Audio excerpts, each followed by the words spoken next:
भगवान यस्ता प्रकारबाट मैले हजुरको भाव भक्ति र श्रद्धा प्रेम कहिले नटुटाम। हजुरका चरणमा मेरो चित्त सदैव लागिराखोस्। मेरो प्रभु हजुरमाथि मेरो बारम्बार कोटि प्रणाम छ। मेरो दयाको सागर हजुर नै हुनुहुन्छ।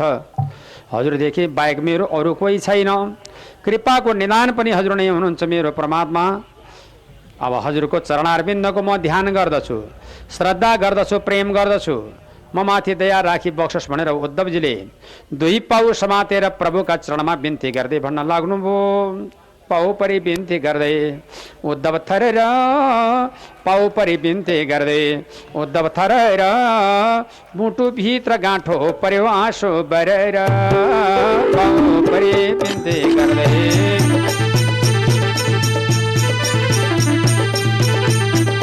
हरे पाउ परि बिन्ती गर्दै उद्धव थरेर, मुटुभित्र गाँठो पर्यो